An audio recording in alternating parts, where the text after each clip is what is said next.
짧지만 깊이가 있는 역사 공부, 품격 있는 새로운 인문학, 심용환의 역공 지금부터 시작합니다.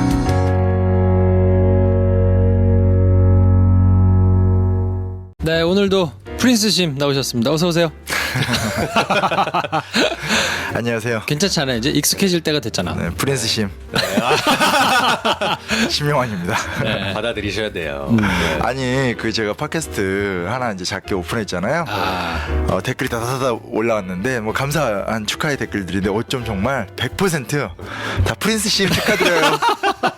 괜찮다니까요. 너무하더라 진짜. 제 이름 있는데. 아니 예전에도 무슨 뭐 심쿵이니 뭐 이런 거 붙여줬던 적이 있는데 이렇게까지는 반응이 없었는데 뭐 약간 입에 이렇게 찰싹 붙는다고 해야 되나? 짝짝 붙어요. 아니, 심쿵은 구리잖아요. 네. 프린스심 얼마나 딱 붙어. 짝 붙어. 용환 씨보다 낫지. 용환 씨막 이렇게 이상하잖아. 심용환의 역공. 네.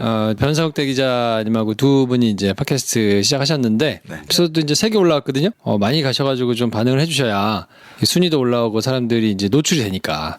반응은 어떠세요? 반응은 뭐 들으신 분들 다 좋아하시는 것 같고요. 이게 이제 처음에 방송 나가기 전에 올렸을 때는 처음에 딱 올라가니까 반짝 올라가더라고. 네. 그러더니 그냥 푹푹 떨어졌는데 지난주에 여기서 이제 한다고 얘기했더니 네. 한 주 내내 그래도 이제 장외이긴 하지만 네. 그래도 이렇게 700, 800 떨어지는 게 아니라 그래도 명왕성 정도 이렇게 살짝 반짝이는 게 뭐가 있는데? 이런 느낌? 그러니까 한 주간 꾸준히 좀 이렇게 유지가 되는. 당신들처럼 매일매일 미친 듯이 올리지 않잖아요. 네, 지금 이거 저기 팟캐스트 들으시는 분들 아셔야 되는데요. 지금 양쪽에 있는 김프로와 김 선생님 얼굴이 같습니다. 밤 12시까지 지금 팟캐스트 어제도 찍고 아침에 저 만났다고 하는데 불쌍한 동생들이에요. 큰일 났어요 지금. 맛있는 거 사줘야 될 것 같습니다. 여러분 역공 사랑해 주십시오. 네. 역공이 순위가 올라갈 때마다 기분이 좋아집니다 저희가. 네. 그냥 그 김프로 쇼의 어떤 하부 카테고리. 김프로 쇼의 그냥 위성 방송. 그러니까 채널 2. 뭐 이 정도로 생각해 주시면 좋을 것 같고요. 역사 근데- 채널. 김프로쇼 역사 채널. 그치. 예. 여기서 이제 조금 미지근하거나 저희가 워낙 못 받쳐주니까 혼자 고군분투하시는 내용이 조금 답답하다. 그러면 이제 깊이 있는 내용을 좀 듣고 싶으시면 역공에 가서 보충을 하시는 걸로. 그러니까 뭐가 되게 행복하냐면 네. 역시 하지 마. 사람은 알았어. 그만해. 무슨 얘기인지 알겠어. 알지. 변상욱 대기자님이 진짜 훌륭하신 분이죠. 진짜 이게 그러니까 약간 이런 거 있잖아요. 역사가들은 기본적으로 이렇게 흐름이나 전체 구조에 관심이 있지. 이렇게 그날 뭔 일이 있었는지라고 하더라. 이런 거는 별로 관심이 떨어지고 잘 기억을 안 하는 편인데 이분은 기자 특유의 마인드라고 해야 되나? 거기다 이제 이 어떤 30년간 누구처럼 막 한 10년 하다 관둔 게 아니라 그치, 날라리 기자니까. 3, 40년 탁 쌓아온 어떤 그럼요. 대기자의 노하우 앤드 이제 내년에 이제 은퇴하시거든요. 그래서 새로운 어떤 다음 단계를 준비하는 과정 속에서 내가 한번 이참에 현대사 좀 한번 정리해 보자. 이런 의욕이 있으셔서 제가 정말 문자 그대로 좀 사회로 가고 있어서 이럴 수 있구나. 그러니까 내가 뭔가 대화의 한 절반만 해도 되고 절반 이하만 해도 될 것 같고 들으면서 물어봐도 될 것 같고 이런 기분이었구나. 그동안 김프로 씨가 날 이렇게 댓글에 있었어. 프린스 심 수고하세요 하면서 우리 지식노예 막 이러면서 막 내가 그냥 여러분 너무 노골적으로 그런 말씀을 하지 말아주시고 듣는 사람 입장으로 생각하셔야죠. 예? 근데 가히 뭐 역사나 인문학 분야에서는 이제 질적인 부분에서는 이게 제가 해서 그런 게 아니라 그러니까 워낙 제가 이제 좋은 선배를 모시고 해서 그런지 몰라도 퀄리티가 없어요. 없어요. 영화나 어떤 이런 팟캐스트의 그 새바람 김프로 쇼 어떤 그 인문학과 깊이에 있어서는 뭐 역공. 역공. 그러니까 이제 여기는 치고 우리가 달 뭐 이렇게 야, 너무, 예. 여기 보니까 그래도 순위가 어느 정도 있어야 계속해서 눈덩이처럼 굴러나가는 맛이 있거든요. 방송하시는 분들도 구독을 좀 눌러주세요. 제가 보니까 구독자 수가 아직은 조금 적은데 많이 안 들으셔도 괜찮으니까 일단 구독 같이 눌러주시고. 부담이 없는 게 일주일에 한 번 방송이 올라오니까 그렇죠. 좀 여유 있게 들으시면 되거든요. 저희 것처럼 매일 올라오고 막 이렇게 할까봐 부담스러워가지고 혹시 구독 안 하시고 계시면 엄청 부담스러워. 내가 그래도 우리 맨날 만나는데 또 이제 워낙 좋은 사람들이니까 그래서 김프로 씨분 좀 들어보려고 했더니 뭐가 계속 올라와. 이른바 원래죠. 개미지옥이라고 하죠. 네. 네. 이게 진짜 나 그 뭐야 저기 세가 나라든다. 저희 또 친하잖아요. 근데 그분들 올리는 것도 제가 정말 충격받았었거든요. 근데 이것도 주제가 또 이게 다양하잖아요. 그래서 야 진짜 도대체 이 어떤 그 지식 노예들 몇 마리를 지금 부리나. 많지 않아요. 그쵸. 그때 제가 봤죠. 그 콘서트에서 봤죠. 예, 그 지쳐있는 지식 노예들. 상담하는 교수님들. 세상에 심지어 돼지 엄마까지 이렇게 지식 노예를 부리는, 그분은 본인이 우리를 지식 노예로 부리고 있다고 생각하시는데 아닙니다. 그러니까 사실은 내가 보기에는 이게 아니야. 자, 아무튼 그래서 역곡 많이 구독해 주시고 좋아요도 눌러주시고 댓글도 달아주시고 하면 어쨌든 많은 분들이 좋은 콘텐츠를 들으면 좋으니까요. 네. 그 오해하지 말아 두시는 게 좋은 게요. 그 가끔 걱정하시더라고요. 이거 잘 돼서 김프로쇼 안 할까봐. 네, 근데 그런 거 전혀 아니고요. 뭐 저 되게 착한 사람이거든요. 그래서 인간관계 되게 중요시 여기고 이런 스타일이어서 김프로가 나한테 나쁜 짓 하지 않는 이상에는 제가 어디 안 가고 그냥 하는 게 즐거워요. 그래서 이 두 명의 저 뺀질거리면서 저 보러 오는 이 목동에 이게 어떻게 번창하나 또 잘 되면 또 제가 묻어가려고요. 아니 그래도 저희 이 역사 코너가 저 개인에게는 너무 좋은 게 확고한 캐릭터가 생겼잖아요. 능참봉. 능참봉 너무 좋은 것 같아. 너무 좋아해. 정말 확실하게 최고야. 밀고 있어요 요즘에. 그리고 뭐 게시판 들어보니까 막 김 선생한테 뭐 참봉 이렇게 부르는 사람들도 막 생기는 것 같던데. 이제는 뭐 굳어지고 있습니다. 아니 한량이라고 불렀을 때는 뭔가 컨셉은 알겠는데 약간 한 끗 모자란 느낌이었거든. 근데 능참봉이라고 하니까 정말 그거를 딱 찍어준 종지부를 찍어준 느낌이에요. 그렇죠. 이제 감사합니다. 지금 저기 양복 입고 멋있는 수트 입고 있는데 내 눈에 한복 입고 있는 것 같아요. 관리 이렇게. 원하신다면 한복으로 좀 갈아입고 오겠습니다. 네. 자, 그래서 오늘은 교육부가 최근에 이제 조금 논란이 됐었거든요. 4월 11일 날 현재 중학교 3학년들이 이제 2022년에 대입을 치르는데 그때 이제 적용되는 대입제도의 개편안을 발표를 했는데 이게 조금 지금까지 해왔던 거하고는 조금 궤가 다르기도 하고 내용이 조금 부실한 것 같기도 하고 이래서 조금 논란이 지금 되고 있는데 이 내용을 좀 얘기를 했으면 좋겠다라고 말씀을 해주셔가지고 근데 솔직히 말씀드리면 늘 그랬지만 이 문제는 더더욱이나 해당이 안 되잖아.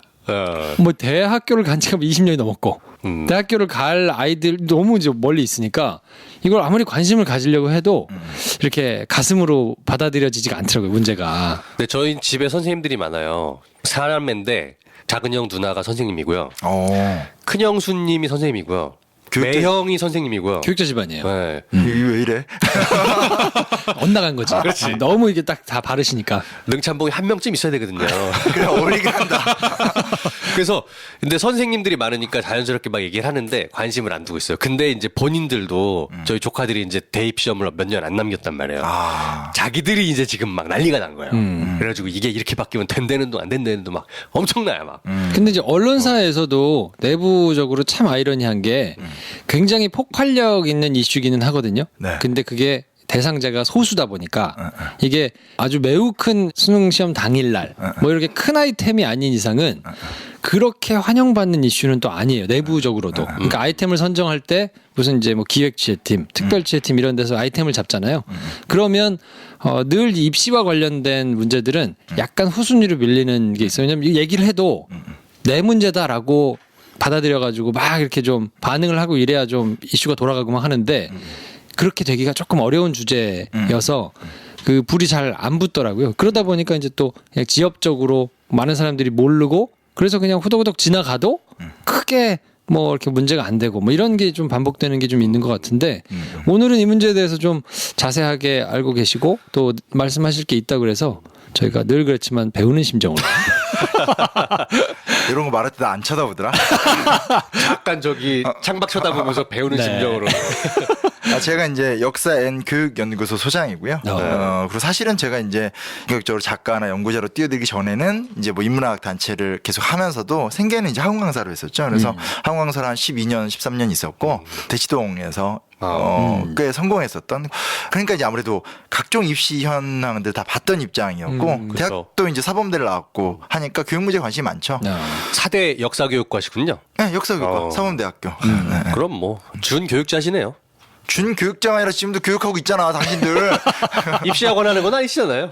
그렇죠. 그래서 그때는 이제 좀 열심히 했었는데 네. 근데 이게 사실 이제 뭐 입시 문제도 입시 문제면 교육 문제인데 조금 가끔 가다 얘기를 저는 하려고 하는 편이에요. 왜냐면 예전에 제가 이제 세상에 제일 처음 알려지게 됐던 게 파파이스에 처음 나갔던 건데 그때 그때도 국정교과서 문제 때문에 나갔을 때도 그러니까 뉘앙스가 뭐냐면 김어준 씨부터 시작해서 그때 만났던 그 모든 분들은 이 이슈를 다 정치적으로만 느끼려고 하는 거예요. 그렇죠. 이렇게 다 이렇게 박근혜 음모, 박근혜 여러 가지 이거 중에 하나. 근데 사실은 국정교과서가 된다라는 건 이제 교육의 문제이고 교육 문제가 상관이 없다고 얘기를 하고 대부분 그렇게 느끼는 건 맞는데 왜 그러냐면 저는 그렇게 생각해요.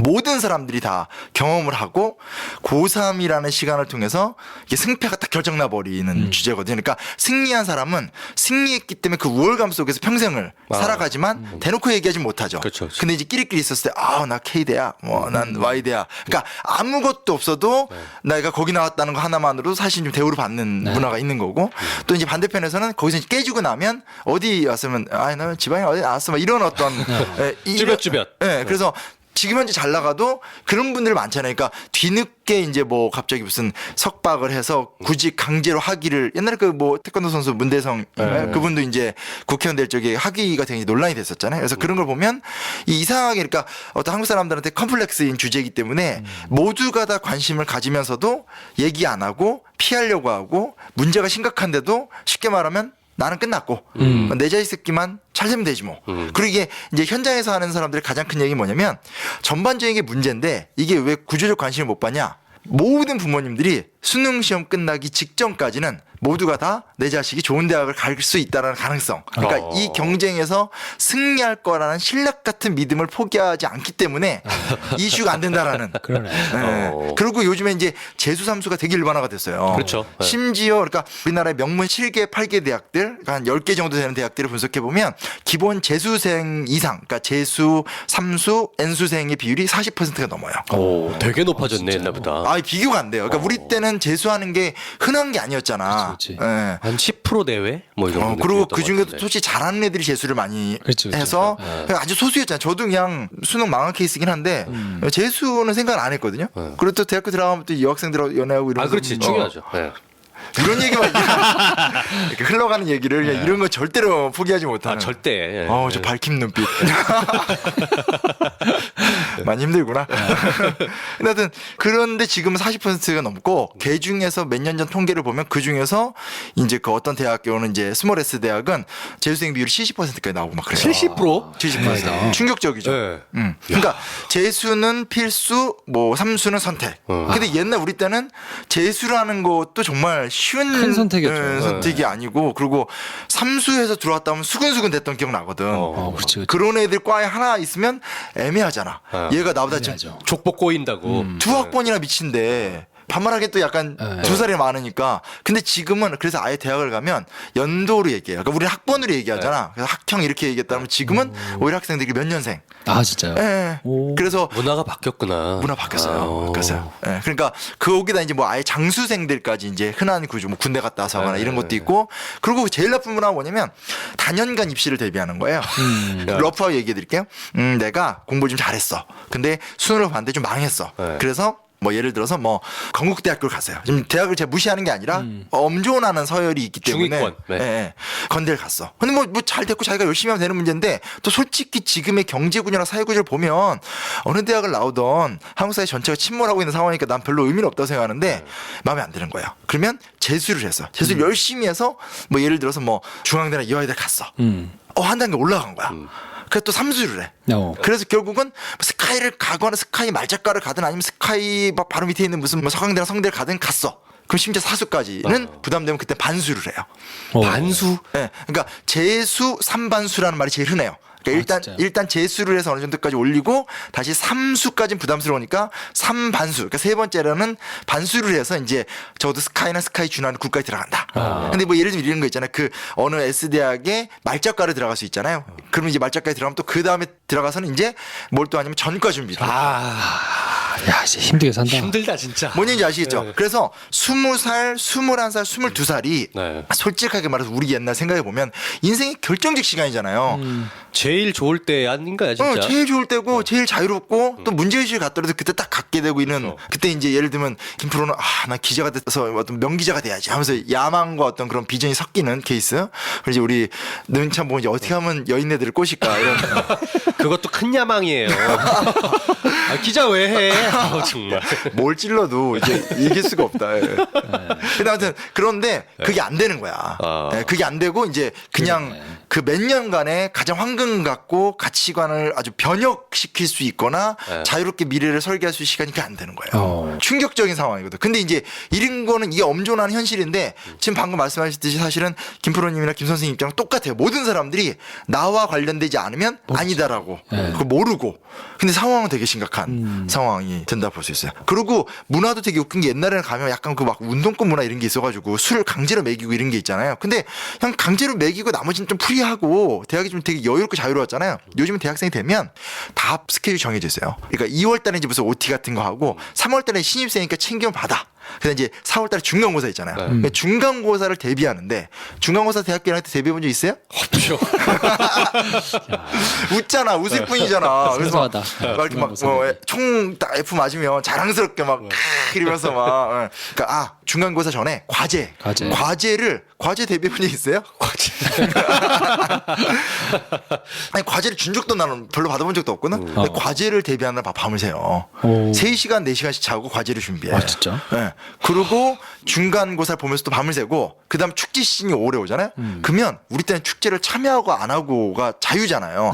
난 또 우리 학교 축제를 싫어했던 게 우리 학교 축제는 너무 우리 학교 운동권이 심해서 무슨 막 민주열사 추모식, 감옥 체험. 감옥 체험. 야 감옥 야, 체험. 빡세다. 그게 내가 어울리기 싫었어. 근데 지금은 조직적으로 오히려 그걸 더 하면서 그러니까 뭐 1학년이면 파전 굽는 거, 2학년이면 서빙하는 거 해서 일이네. 네, 일처럼 해요. 그리고 기말을 또 밤새서 본 다음에 여름방학이 되면 어떻게 하는 줄 알아요? 돈 있는 애들은 해외여행을 가고 돈 없는 애들은 편의점 알바를 해요. 그리고 다시 또 시작이 되는 거야. 아, 무슨 직장 생활 같이 해. 빡세다. 학교를. 그러니까 왜 요즘 20대 애들이 옛날처럼 무슨 시대의 변화니 뭐 촛불 집회 선봉장이 못 되는 게 여러 이유가 있겠고 본인들의 책임도 있겠지만 굉장히 구조적으로 우리 때의 대학이 아니에요. 그러네. 그러니까 문제가 굉장히 심각해졌는데 관심도는 똑같은 거야. 우리 때나 그때나. 그리고 좀 열린 사람들은 지가 알아서 하겠지. 다친 사람들이라고 이제 좀 평가받으면 이제 대치동 같은 데 다 따라다니면서 다 정보. 심지어 이제 우리 애가 유치원 다니잖아요. 근데 나는 그냥 정말 놀러 보내는 거거든. 우리 둘째를. 첫째도 그랬었고. 근데 학부모 회의를 우리 와이프가 딸려간 거예요. 또 우리 와이프 그런 거 좋아하거든요. 이렇게 가가지고 이렇게 나고 이렇게 짝 맞는 거 좋아하거든. 본인은 하기 싫었다고 하지만 뭐 지금 뭐 벌써부터 치맛바. 알고 보면 이미 장을 여러 개 맡고 계시네. 그죠. 영향력 행사하시고 막 이런데 얘기를 들으면 그런 학부모들도 와서 이제 좀 유치원에 선행학습이 약한 것 같다. 좀 영어 정도는 떼고 해야 되지 않냐. 뭐 이런 상황. 그러니까 제가 굳이 이 말씀 드린 이유는 뭐냐면 교육 문제를 정치 문제처럼 빡빡하게 이렇게 느낄 수는 없지만 그래도 이게 되게 심각한 삶의 문제와 생활의 문제라는 사실들을 좀 기억을 해두셨으면 좋을 것 같아서 제가 조금 이번에는 김프로를 좀 설득해서 한번 해보자고 얘기를 했습니다. 저는 약간 그 막연한 두려움이 좀 있거든요. 왜냐면 어린이집을 애가 다니고 있으니까 조금 지나면 이제 유치원 갔다 학교 가고 할 텐데 야 이거 어떻게 해야 되지? 근데 그렇게 하기는 싫은 거예요. 저는 이제 다행히 와이프하고 잘 그래도 지금까지는 맞는 게 내버려두자. 알아서 하는 거지. 그러니까 이게 막 얘기를 하다 보면 너무 힘들어진 게 뭐냐면 그 당장 이제 무슨 초등학교 들어가면 영어 유치원. 네. 그런데 내가 이번 이제 첫째가 초등학교 들어갔잖아요. 영어 유치원의 월 단가가 기본 30만 원이야. 그러니까 사교육비가 영어랑 태권도 보면 45만 원이 나가요. 충격적인. 근데 학원이 다 그래 가격대가. 그런데 이제 그게 아니라 이제 아예 무슨 어릴 때부터 이제 아는 분 의사분 얘기 들으니까 무슨 아예 그 몸으로 하는 놀이학교 같은 데인데 한 달에 200만 원. 그게 비싸요. 상상을 초월하는. 그리고 이제 저는 이제 제 주변에 또 스타 강사들 이제 지금은 이제 교류가 많이 줄었지만 이제 그런 쟁쟁하던 이제 제가 밥을 주로 얻어먹던 스타 강사들 얘기하면 다 그래요. 야 우리 때 누가 그렇게 사교육했어? 근데 이제 그 사교육 선생님 때문에 다 서울대 나오신 분들인데 그래서 이제 자식 때 알아서 하라고 해서 다 어떻게 된 줄 알아? 한 명도 제대로 대학 간 애가 없어. 뭐 이런 얘기를 하는 거야. 그러니까 무서운 거지. 그러니까 애를 프리하게 키우고 싶은데 막상 또 이렇게 결과가 이렇게 돼버리고 워낙 경쟁이 촘촘해지니까. 그러니까 그거에 대한 약간의 두려움이 있는데 아직은 이제 보기 싫어가지고 딴청 피고 있는 느낌이거든요. 아직 안 닥쳤으니까. 그러니까. 아 근데 어떡하지? 뚜렷이 뭐가 지금 잘 몰라가지고. 제 친구는 대안학교를 그래서 아예 보냈거든요. 근데 대안학교 등록금도 엄청 비싸요. 비싸. 진짜요? 비싸. 대학교 등록금 돈 백씩 내야 돼요. 네. 그러니까 대안학교 가고 싶은 사람이 많아서 대안학교도 아무나 못 들어가요. 오. 경쟁률이 몇 대 1씩이 돼요. 뭐가 이렇게 다 경쟁이야. 그러니까 아, 진짜. 이게 상황이 진짜 상상을 초월하는 오. 상황이에요. 예. 그리고 사실 얘기가 이렇게 나와서 그냥 흐름대로 가면 가장 핵심 포인트가 뭐냐면 예전에 우리 때는 교육 평준화 정책, 이게 박정희 대통령이 아주 의지를 갖고 실천한 정책이거든요. 무슨 수를 써서라도 죽었다 깨어나도 교육은 평등성을 지향해야 된다. 어허. 그래서 이제 그 많은 사람들이 소위 말하는 박근혜 이명박 정권 때 교육 정책을 비판하죠. 게 당신들이 추구한 정책이 교육 평준화다. 다른 건 몰라도 박정희 전두환 같은 사람들이 이 시골 깡촌 출신들이잖아요. 그러니까 그 서름을 받은 사람들이기 때문에 한국에서는 어찌됐건 교육 평등성밖에 없으니까 이걸 정확하게 해서 시험 보는 형태로 가는 공정성을 만들어 놓는데 헌신했는데 니들이 뭐하니 이렇게 비판을 많이 했는데 제가 이 얘기를 왜 하냐면 그렇게 만들어 놓은 게 사실은 김대중 노무현 정부 때는 창의성이라는 개념으로 다양화. 우리 땐 줄 세우기잖아요. 수능 보고 그 다음날 되면 이렇게 어느 대학 같이 보이는. 전국 몇 등 딱 나오니까. 그러니까 전국 몇 퍼센트 나와 버리니까 이제 그 폐해를 느끼니까 사실은 본격적으로 김대중 정부 그리고 이해찬 교육부 장관 네. 때부터 창의성 교육하면서 다양한 각종 시스템들을 도입하다가 그게 연장선상으로 이명박 박근혜 때도 계속 이제 확장이 되면서 이명박 때는 입학사정관제도라든지 그리고 박근혜 때는 수시 정책 확대라든지 이런 식으로 대학을 갈 수 있는 방식이 되게 다양화된 거예요. 그러니까 지금은 수능 점수가 그렇게 절대적이지 않아요. 그렇다고 하더라고요. 네. 네. 수능의 비율은 아주 부분적이고 나머지로 넣어서 가야 되는 것도 많고 해마다 바뀌는 것도 너무 많아요. 그러니까 외부에서 이 어떤 그 시상을 많이 받아오는 게 또 스펙이 되니까 그거 이제 돈 많고 이름 막 돌릴 수 있잖아요. 그러니까 역으로 요즘에는 외부 스펙을 또 못 받아오게 하거든요. 그러니까 또 어떤 현상이 일어나냐면 스펙을 쌓아야 되잖아요. 그러니까 학내 경진 대회를 또 하게 돼요. 와. 아마 저기 가족 힘들 거야. 저도 이제 대학교 선배나 동기들이 학교 선생님들이잖아요. 그러면 막 짜증나 미치려고 하는 거예요. 그러니까 막 계속 뭔가 경진 대회를 하는데 한 달에 책을 7권 읽어서 2달 동안 도서 대회 수상을 다 하네. 와. 근데 말이 되냐고요. 7권의 책을 어떻게 다 읽어. 예. 그래서 내가 얼마 전에 글 쓰면서 커피숍에 있는데 여자들끼리 앉아서 그런 과제가 나온 거야. 앉아서 책을 읽는 게 아니라 딱 봐도 책은 읽은지 안 읽은지 보면 알잖아요. 읽는 게 아니라 뭘 하고 있냐면 얘네들이 야 이거를 담탱이한테 이렇게 그러니까 토론 수업인가 봐. 이렇게 말하면 어떻게 해야 될 것 같아. 야 뻔한 논리야. 다시 쌈박하게 말하면서 쉽게 말하면 책을 스킬만 가지는 거, 읽은 척. 그렇지. 책을 읽는 게 아니라 애들이 어렸을 때부터 이제 그러니까 교육이 애들을 사악하게 만드는 거죠. 창의적 인재를 뽑는다고 하면서 실제로는 그런 식으로 계속 테스트를 해버리니까 점점점 이렇게 가는. 아, 심각하네. 되게 심각해요. 되게 심각해졌어요. 그래서 이게 이렇게 싸워온 부분이 있는 거고 가장 큰 문제가 뭐냐면 그래서 요즘에는 대학교를 가느냐 이전에 어느 고등학교를 가느냐가 되게 중요해요. 어느 고등학교 그렇다고 하더라고요. 자사고라든지 뭐 외고라든지 그리고 특목고나 자사고를 가지 않으면 일단 서연고는 포기해라 뭐 이런 말. 있죠. 그리고 우리 여기 또 복잡한 문제 뭐가 있냐면 우리 때는 외고가 몇 개 없었잖아. 대원, 대일, 한영. 한영이 그때 있었나 헷갈리는데 있었어요. 예. 네. 그렇게 공부 잘하지 못해서 과학고 한 2개 있었고 서울과고 경기과고 뭐. 그렇죠 있었죠. 근데 지금은 외고가 엄청 많으니까 외고 중에서 또 순위가 다 갈리고 이 외고는 가나마나하다. 예, 이런 게 돼버리고 그리고 문제 뭐냐 우리 때는 핵심이 이거잖아요. 일반고, 공고, 상고. 그렇죠. 그러니까 상고는 이제 농고 4개지 농고. 죄송합니다. 제가 완전 서울민이어서 농고라는 게 있어요. 있었죠. 네. 네. 지방에 다 있습니다. 농고. 지방 출신이세요? 많이 돌았죠. 여기저기. 저는 천안에서 고등학교 나왔고. 아 지방민들이구나. 아유, 프린스가 어떻게 이 평민의 그러니까 마음을 아세요? 캐릭터를 점점 이렇게 가져오니까 스스로 나도 모르게 나 왕자인가? 이런 저런 뭐 이런 약간 양반 마인드. 모르셔도 됩니다. 프린스. 저는 능참봉입니다. 근데 어쨌건 어떤 이런 서울 시티즌의 입장에서는 그 이제 사실은 상고로 한번 거르고 정말 나쁜 거지만 그리고 공고로 한번 거르고 이제 소위 말하는 인문계 애들만의 경쟁이었잖아요. 근데 지금은 이제 충격적인 게 뭐냐면 일반고와 자사고와 특목고가 있는데 옛날처럼 상고랑 공고가 없어. 그 다 뭐 정보화 고등학교 이런 데로 변화. 근데 개수가 엄청 줄어버렸어요. 엄청 줄어버렸어요. 그러니까 진학하는 학생 자체가 많이 줄었군요. 우리가 이제 우리의 통념이 있다 보니까 그냥 어떤 상고랑 공고가 이름만 바뀌었다고 생각하는데 상고랑 공고 자체의 개수가 거의 없어요. 그럼 일반고가 예전에 상고와 공고의 지위로 내려가는 게 있는 거죠. 그러니까 사실은 조희영 교육감이 일반고 전성 시대를 얘기했었을 때 이게 과연 가능하냐라는 게 또 물음이 드는 거죠.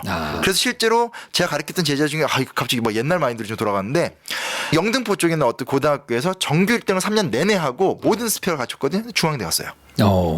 그러니까 뭐 중앙대 나쁜 대학이라 얘기하는 것이 아니라 본인이 아마 전교 1등으로 스트레이트 저는 한 번도 해본 적이 없는 한 번도라니 전교 1등 자체를 해본 적이 없어요. 한 번도 없어요? 없어요. 그랬던 친구가 원했던 대학하고 이제 갭이 나는 거에 대한 좌절감 있는데 구조가 또 우리 때랑 너무 다른 거예요. 그러니까 이런 어떤 변화가 너무나 많았는데 이 수많은 변화 속에서 관심이 떨어지거나 대중의 어떤 무지 속 그리고 이제 가장 큰 문제는 뭐냐면 옛날에는 공부만 잘하면 인문고를 갔잖아. 네. 지금 문제가 뭔지 아세요? 자사고나 특목고는 등록금을 내야 돼. 아, 그게 돈이 들어가는 그러네. 그게 결정적 차이인 거예요. 돈이 들어가야 돼. 그러니까 스펙을 쌓는 게 중요한 게 아니라 등록금을 내야 되는 거예요. 그리고 등록금 내면 그다음에 사교육비는 안 내요? 사교육비는 사교육비대로 들 거 아니에요. 그리고 우리나라에서 잘 가르치고 난다긴다는 강사 다 어디 있어요? 대치동에 있어요. 그건 어쩔 수 없어요. 물론 이제 뭐 그 외에도 유명한 권역들이 있긴 하겠지만 유명한 권역들에 사람들이 몰리고 그 권역에 있는 애들이 공부 잘하는 애들이니까 그런 애들을 길러내는 게 강사 입장에서도 유명해지기 좋거든요. 그러니까 일종의 악순환인 거죠. 그러네요. 그러니까 잘 가르치는 강사들이 많은 곳이 대치동이고 다시 또 그런 데에 소위 말하는 명문고등학교 애들이 오게 되고 거기서 또 길러내지면서 명문고 애들이 또 좋은 대학을 가면서 신화가 계속 쌓여지게 되니까 근데 거기서 단과 한 과목을 한 달에 한 과목을 사회만 들어도 최소 2,30만 원씩 내야 되거든요. 그러면 도대체 얼마가 필요한가 사교육이. 최소한 한 달에 공교육 사교육 다 합쳐서 3,400씩을 3년을 지출해야 되는데 한 달에 3,400을 3년씩? 야. 그리고 이 얘기의 결정적인 측면이 뭔지 아세요? 마지막이 뭐냐면 아까 수능이고 지금 이 얘기를 이어지는 건데 교육부 장관이 지금 얘기하는 게 정시로 가자 이런 얘기잖아요. 쉽게 말하면. 근데 핵심이 뭐냐면 지금 수시가 많이 확대가 됐어요. 근데 그중에 단적인 예를 들면 수시 중에서 비교과라는 게 있어요. 비교과? 네, 비교과. 아, 비교과. 네. 교과 외적 평가라는 뜻이에요. 근데 이게 아마 올해 이름이 또 바뀌었을 수 있어요. 왜냐면 저도 이제 여기서 이제 현업에서 손을 좀 띈 지가 좀 돼가지고 가장 문제가 안 되길 바라면서 확대가 되고 있는 게 비교과 영역이에요. 이름이 바뀌어도 중요한 건 비교과 영역인데 비교과 영역이 뭐냐면 문자 그대로예요. 교과 영역적 평가를 안 한다는 거예요. 예를 들면 뭐가 있습니까? 수능을 안 보고 첫째는 수능의 점수가 중요하지 않고 물론 최저 기준선 같은 거 다 있어요. 네. 있는데 그러나 최저 기준선인 정도고 그 다음에 이제 툭 까놓고 말하면 그거예요. 그러니까 이건 교육계에 있는 사람 다 하는 얘기인데 좋은 고등학교 나온 똑똑한 애들을 명문대로 들어가는 코스가 엄존하는 거죠. 심지어 어느 특정 외고의 학생들을 얘기해 보면 시즌이 되면 우리나라 유명한 대학에 교무실장들이 와서 자기 학교를 홍보하고 그리고 그 외고를 나왔다는 이유만으로 대학 입시가 좀 잘 안 되면 어느 정도 이제 고등학교 좋다는 이유로 베이징대라든지 와세대 대학 같은 중국이나 일본의 명문대를 또 들어갈 수 있는 아주 좋은 기틀이 있고 이런 식으로 이미 얘기는 안 하고 공공연하게는 알려지지도 않고 그리고 아까 이제 뭐 이렇게 김프로 씨가 말해준 것처럼 기자들은 이슈 때 붙잖아요. 그렇죠. 그리고 이 주제가 너무 애매한 주제이기 때문에 추적이 잘 안 돼요. 그리고 대부분의 모든 사람들의 관심은 내 자식이 얼마큼 공부를 잘하나의 문제고 내 자식의 성공의 문제인 거지 이걸 사회공동체 유지 차원으로 안 보거든요. 근데 실제로는 권력 힘 있는 사람들이 여기 관심이 많기 때문에 이미 그런 루트가 만들어진 거예요. 돈이 많고 좋은 고등학교를 나왔었을 때 선택지가 너무나 넓어지는 거죠.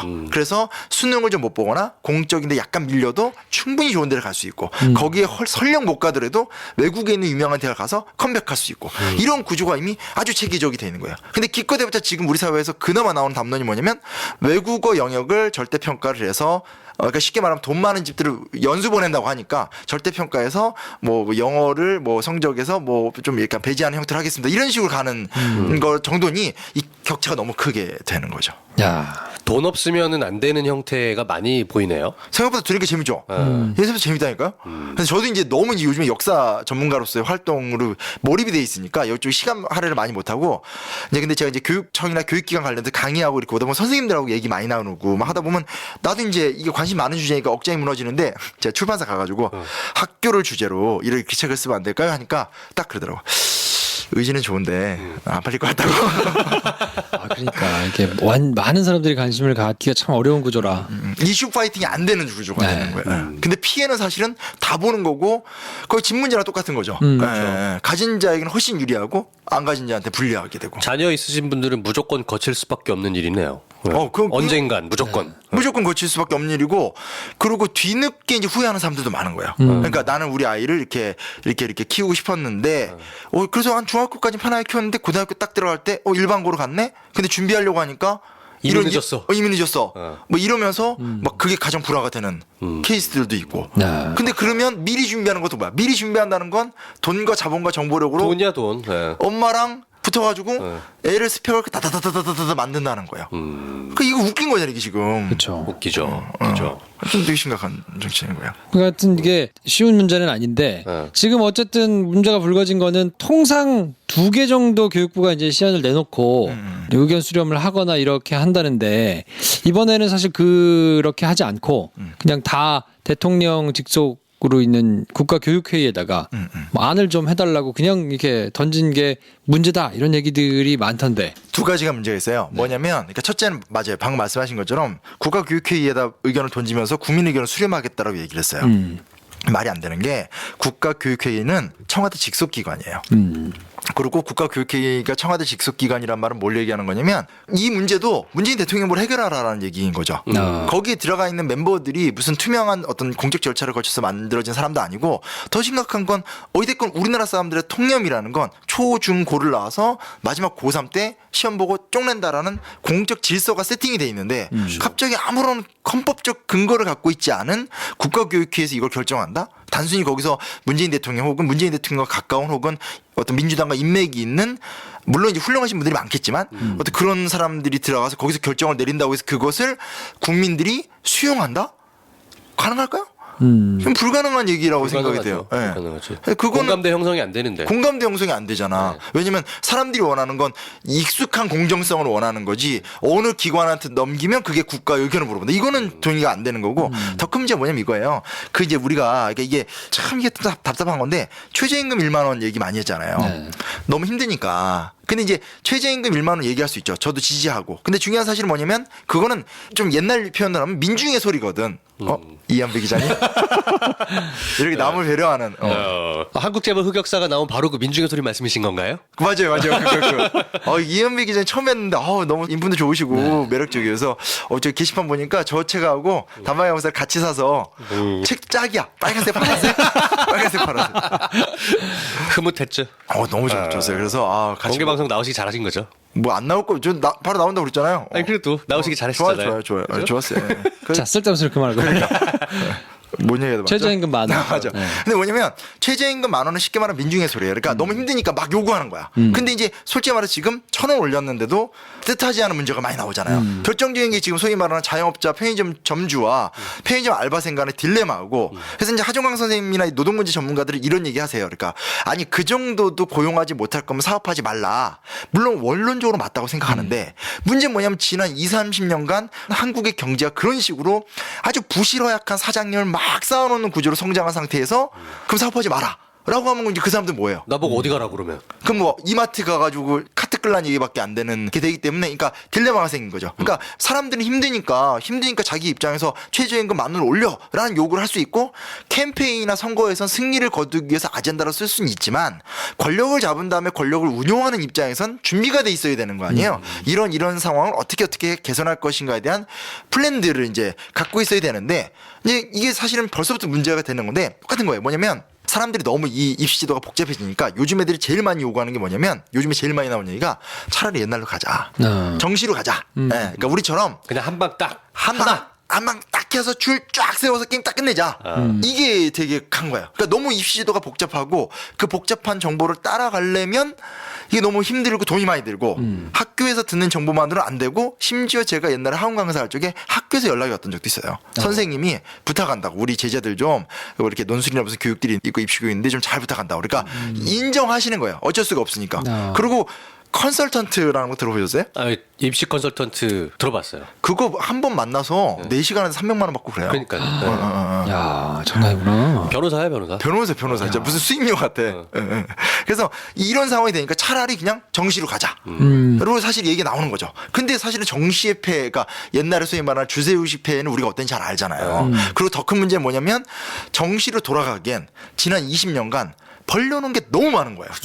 그거 어떻게 다 수습할 거야? 그리고 익숙해졌잖아. 토론대회도 대비해야 되고 뭐 이런 스펙도 만들어야 되고 뭐 그 순기능도 나름 있고 경시대회도 좀 나가줘야 되고 뭐 나가줘야 되고 다양한 능력을 길러야 되는 걸로 이미 흐름이 가고 있는데 답답하니까 그런 여론이 나왔는데 사실은 지금 김상곤 교육부 장관 체제가 들어선 다음에 특별한 아젠다가 단 한 개도 없다가 최근에 아무런 준비가 안 된 상태에서 대학들한테 정시 확대 좀 해주면 어떨까요? 근데 이것도 또 뭐가 있냐면 이게 자연스럽게 입시가 다행해진다는 거에 명분이 또 뭐였냐면 대학의 자율권을 주자였다라는 거예요. 그러니까 대학교 입장에서는 뽑는 데 대한 자율성을 가져가고 있었던 상황인데 갑자기 와서 쭈뼛쭈뼛하게 좀 정시지의 비율 좀 늘려주세요. 누가 들어줘요? 그런 상태에서 결국은 이제 지금 이런 식으로 정시를 확대는 해야 되는데 내 힘으로만 밀어붙일 것 같으니까 문재인 대통령을 끌어들이겠다라는 모양새로밖에 안 보이게 되는 거죠. 근데 이게 두 가지 딜레마인 거죠. 하나는 그러면 문재인 대통령이 세종대왕이냐는 거예요. 아무리 세종대왕이어도 지금은 그런 세상 아니잖아요. 그리고 제가 좀 나쁘게 해볼까요? 문재인 대통령을 저는 이건 박정희 대통령으로 만드는 거라고도 생각해요. 그럴 수 있죠. 독재라는 게 뭐예요? 독재라는 게 한 사람이 모든 걸 다 결정하는 거예요. 옛날에 막 박정희 대통령께서 헬기를 타고 다니시면서 뭐 경부 고속국도를 순찰하죠. 근데 그때는 독재니까 계속 할 수 있고 최소한 8년 정도는 연임을 할 수 있는 시스템이었는데 지금 그런 시스템도 아니잖아요. 그러니까 그런 발상이 전 되게 나쁘다고 생각하고 또 하나는 정시로 돌린다? 그게 답일까? 그건 우리가 다 경험해봐서 아는데 이게 좀 상황이 되게 좀 답답하고 힘든 시기네요. 굉장히 힘든 상황이에요. 길게 보면서 계획을 세울 수 있는 구조 자체가 안 나오는데요. 안 나오죠. 네, 한 10년, 20년 정도 이후에 계획을 세워서 갈 수 있는 상태가 아닌 것 같아요. 왜냐면 뭐 담당자, 교육감, 뭐 부총리 계속 바뀌니까 심지어 대통령도 바뀌고. 그러니까 딜레마가 뭐냐면 이거예요. 그러니까 옛날에도 이게 사실 노무현 정부 때로 얘기 가야 되는데 오늘 얘기를 너무 세게 해서 걱정인데 노무현 대통령 때 했던 게 산불 정책이에요. 그러니까 제 개인은 당연히 노무현 대통령 너무 사랑하고 좋아하는데 이 산불 정책이 사실은 뭐냐면 그냥 현실을 막겠다는 거였거든요. 방법이 없어. 뭔가 지금 구조는 바뀌는데 대안이 없으니까 원론은 지켜야 되니까 그냥 뭐 예를 들면 봉고사 안 돼. 이런 식으로 이렇게 막아만 놨던 거예요. 근데 그걸 누가 뗐냐? 이명박 정권 들어오면서 그걸 다 떼버렸죠. 다 떼버렸는데 그때부터 소위 말하는 한국의 기득권들은 돈이 많고 정보가 많으면 좋게 대학을 갈 수 있는 구조로 차곡차곡 바꿔온 거예요. 아까 얘기한 뭐 입학사정관제니 뭐 이러면서 결국은 돈 많고 돈이 많아야지 등록금 감당할 수 있고 돈이 많다는 얘기는 정보력이 빠르다는 얘기고 정보력이 빠르다는 얘기는 쉽게 하면 뇌를 사올 수 있잖아요. 네. 아주 좋은 대학을 나온 대치동 인류 강사들한테 과외를 받을 수 있으니까 그렇게 해서 대학 갈 수 있는 것들을 제도적으로도 다 조금씩 비교과 처음 들어보셨잖아요. 근데 입시기에서 다 알고 있는 얘기고. 비교과라. 그리고 제가 여기서 얘기 못하지만 어느 고등학교에 유명한 고등학교에 6등급짜리가 서울대 간 케이스 이런 거 다 알고 있거든요. 선생님들 다 알고 있는 얘기예요. 이 얘기를 못해요. 근데 다 알고 있고 엄중한 현실. 이거 저기 대치동이나 이런 데 가서 실장님들 아주머니들 계시거든. 자기 자녀를 대원외고 이상으로 보낸 아주머니들이 100명 200명씩 끌고 다니는 대거 그 입시실장님으로 그 명성을 날리시는. 장난 아니에요. 근데 그런 분들 하면 상상을 초월한 얘기가 두두두두두 나와요. 그런 상황인데 사실은 보세요. 산불 정책이 바꿔놓은 건 없었고 그리고 그 다음에 그 이후에 사실은 진보 진영의 아젠다 중에 기억나는 게 없어요. 교육에 관해서는. 교육에 관해서 없어요. 교육에 관해서. 근데 그 중에 유명한 게 그나마 두 가지가 아까 얘기했던 대로 조희영 교육감이 일반고 전성시대인데 일반고 전성시대가 구조적으로 불가능한 측면이 있다라는 것도 분명히 있고 그리고 또 하나가 뭐냐면 옛날에 나왔던 건데 이제 이거는 좀 시민단체 쪽에서 나왔던 건데 이제 사교육 걱정 없는 세상 이런 단체에서 그 선행학습을 금지하자는 얘기를 했었어요. 물론 의미도 이해가 되고 의도가 이해가 되는데 이제 그거를 또 이제 이번 말고 저번에 문재인 후보 때 저번 대선 때 박근혜 대통령 12년 대선 때. 그때 이거를 실시하겠다고 얘기했어요. 자 이것도 우리가 냉정히 따져볼 필요가 있어요. 자 보세요. 선행학습을 금지시켜요. 금지시키면 금지가 될까요? 필요하면 하겠지 따로. 따로 할 거 아니야. 네. 그리고 옛날에 이명박 대통령 10시에 학원 지금 현재 10시 이후에 운영 못하게 하잖아요. 10시 운영하는 걸 막아놨어요. 물론 옛날 12시까지 하던 걸 10시까지 막아놓으니까 학원들의 이윤도 줄었지만 그러면 사교육이 없어졌나? 아니에요. 왜냐면 10시가 딱 끝나고 나면 애들이 끝나고 나서 뒤로 공부방이나 과외업체로 가요. 그럼 그 뒤에 시간이 따로 있지. 그거 못 막아. 네. 왜냐면 그 사람들이 이걸 통해서 출세한다는 의지를 갖고 있기 때문에 왜냐면 선행학습을 안 해도 되는 구조나 절차나 사회적 합의가 있어야 되는 건데 그냥 이제부터 하지 마. 옛날에 전두환 때 과외금지법 통과시켰거든요. 근데 전두환 때 과외금지법이 얼마나 갔어요? 전두환 시대인데. 그러니까 이게 안 되는 부분이 분명히 있는 거거든요. 그래서 이런 거라든지 혹은 학생부 종합평가로 가서 담임한테 맡겨서 합리적으로 처리하자. 눈빛들이 이제 되게 합리적이 돼. 그거는 합리적이 될 수가 없지.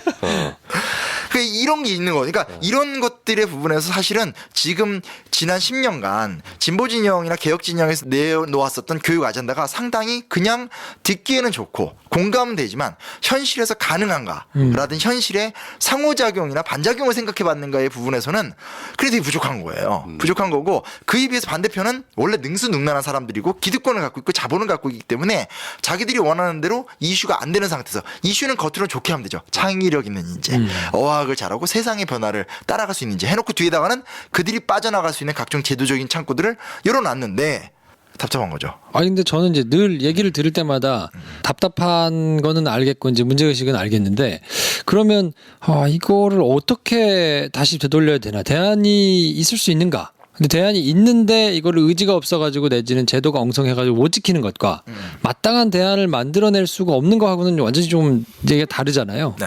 어떤가요? 대안이 있다고 생각하세요? 아니 그러니까 저는 오히려 후자인 것 같아가지고 좀 답답한 거예요. 그러니까 일단은 뭐 그런 시대는 끝난 것 같아요. 이렇게 하면 바뀐다. 그런 시대는 솔직히 끝났다는 걸 좀 인정을 해야 될 것 같고 왜냐면 저도 이제 고민이 많아서 이렇게 저렇게 막 따져보고 알아봤는데 모든 사람들이 대학이라는 것을 출세의 기준으로 생각하고 플러스 그 다음에 좋은 대학을 나와서 좋은 기업에 들어간 것이 엄청난 이득이라고 생각하는 신념이 있는 이상 현실과 상관없이 신념이 있는 이상 입시 제도로 인한 피해는 사라지지 않죠.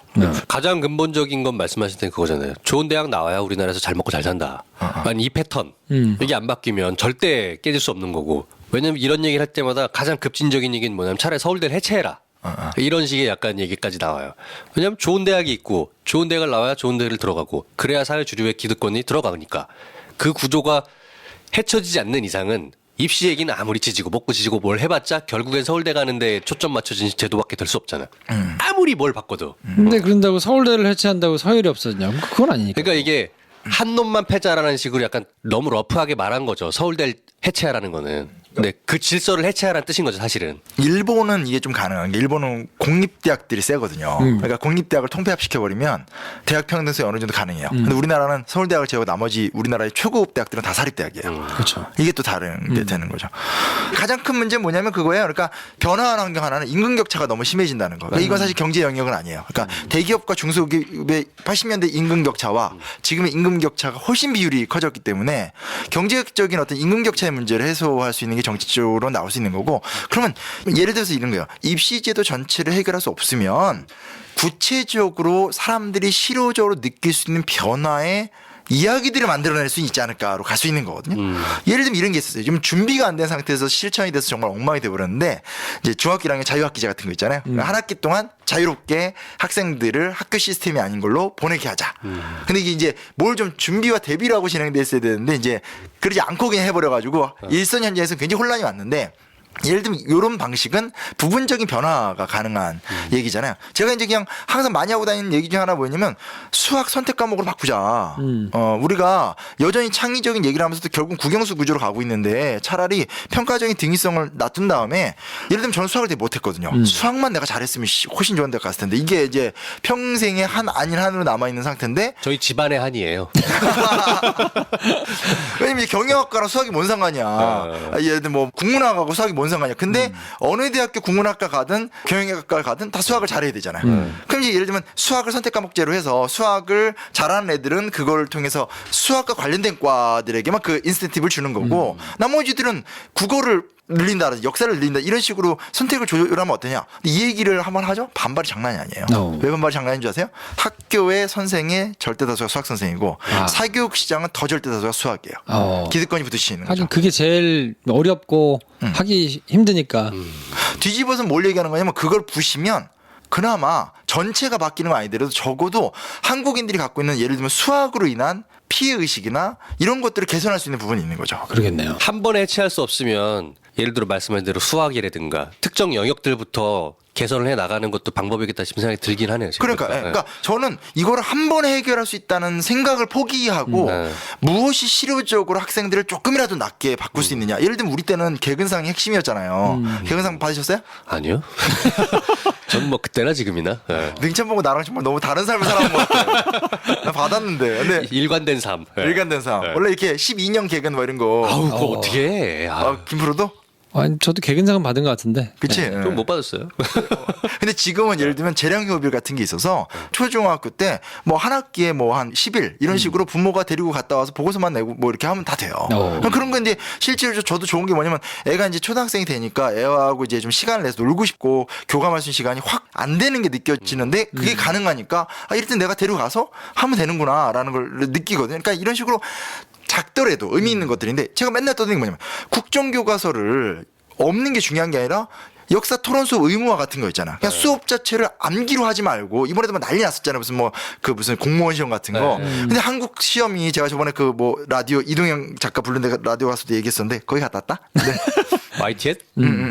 우리나라는 초등학교부터 공무원 시험까지 역사는 다 암기 테스트예요. 맞아요. 이번 시험이 그냥 어렵게 나온 거지 뭘. 문제는 바뀐 게 아무것도 없어. 근데 그거를 바꾸는 훈련. 그럼 역사 교사들끼리라도 토론을 하는가? 아니면 역사 선생님들이 답이 없는 상태에서 학생들과 소통하는 걸 하는가? 물론 열심히 하시는 분들이 계시지만 여기 너무 함몰되어 있으니 구조가 사람을 만들잖아요. 그러니까 이런 어떤 섹터의 변화라든지 이런 식의 어떤 것들이 되는 것들로 이야기들이 만들어 가야지 얘기 나오면 그냥 안 좋은 얘기만 계속하고 후 하다가 무슨 구원자 기다리듯이 대통령이 와서 입시제도 바꿔주면 근데 이건 저는 그런 발상을 좀 바꿔야 되지 않을까. 그게 네. 되게 좋으신 말씀인데 그렇게 할 수 없는 또 현실적인 이유들이 있어요.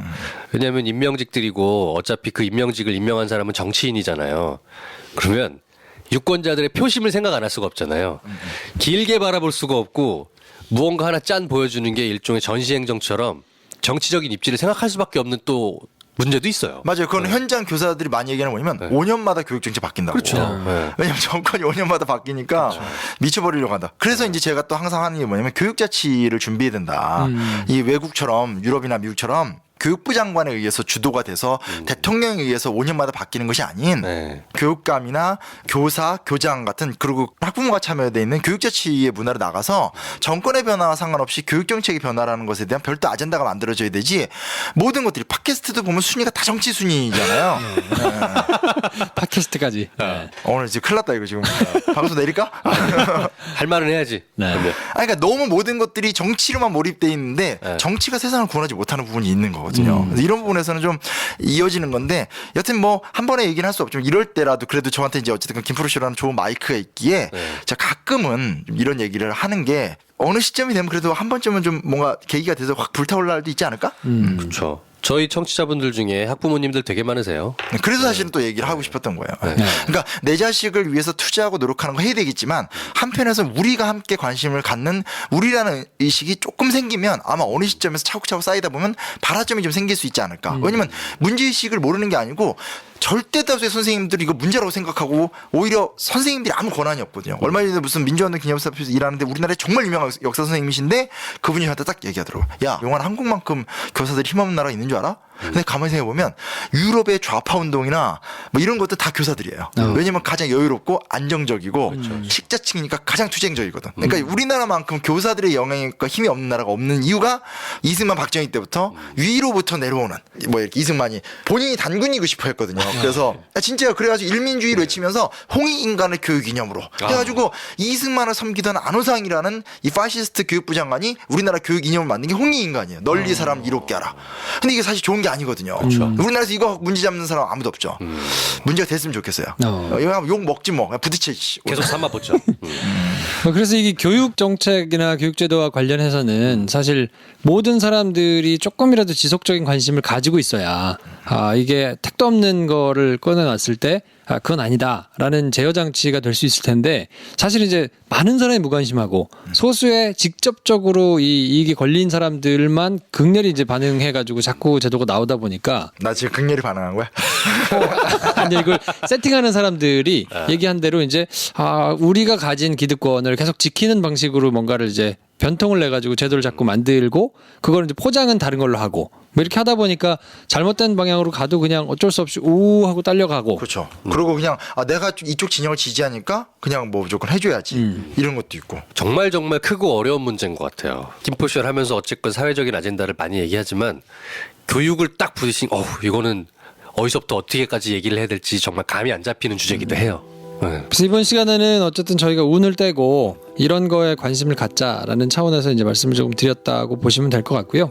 구체적으로 뭐 저희가 딱 내놓는 해법이 있을 것 같으면 벌써 나왔겠죠. 근데 그럴 수 없는 문제이기 때문에 여러 가지로 굉장히 그 세부적인 내용에서 구체적으로 안을 내면서 조금씩 이제 개선을 시켜 나가야 될 텐데 어쨌든 이번 4월 11일 날 대책을 내놓은 것 때문에 뭐 대책을 내놨다고 하긴 그렇죠. 뭐 대입제도 개편안을 발표하면서 큰 틀의 내용은 국가교육회의에 결정을 해달라. 그리고 거의 이제 뚝 이렇게 넘긴 바뀐 모양새이기 때문에 지금 이제 문제가 되는 거에 대해서 그냥 아유 뭐 나 관련 없는 일이니까 하고 지나가지 마시고 관심을 가지고 일이 어떻게 진행되는지를 한번 쭉 팔로우 해보는 것도 필요하지 않나 싶은 생각이 듭니다. 네, 무책임하게 그냥 넘기거나 이러지 말고 저도 관심을 가져보도록 하겠습니다. 비록 애는 없지만 내가 내년에 수능을 볼지도 모른다 이런 생각을 가지고 능참봉 진짜 마음 흔들렸어. 순간 감동받을 뻔했어요. 원래는 지난주에 저희가 남북관계사 하고 이번에 남북관계사 하편을 정리를 이제 해드릴 거였는데 워낙 이제 정상회담을 앞두고 사안이 이렇게 막 확 바뀌고 있기도 하고 그래서 굳이 저희가 또 녹음을 해서 방송을 했다가 내용이 훅 또 달라지거나 뭐 이럴 우려가 조금 있어가지고요. 그거는 큰 일이 좀 진행이 된 다음에 조금 보고 저희가 그러면 훨씬 재밌을 것 같아요. 마무리를 좀 해드리려고 일부러 저희가 오늘은 다른 주제를 가지고 왔고요. 정상회담 이후에 한번 정리해드리면 더 좋겠다. 뭐 이런 뜻으로 받아들여도 될까요? 네, 알겠어요. 준비할게요. 알겠습니다. 오늘은 그래서 교육과 관련된 얘기를 나눠봤고 네. 다음 주는 또 다른 주제를 가지고 저희가 찾아뵙도록 하겠습니다. 역공 많이 구독해 주시고 네. 뭐 찾아가셔가지고 듣기도 하고 또 댓글도 많이 남겨주시기 바랍니다. 저희는 또 다음 주에 프린스님 모시고 찾아뵙겠습니다. 다음 시간에 뵙겠습니다. 감사합니다.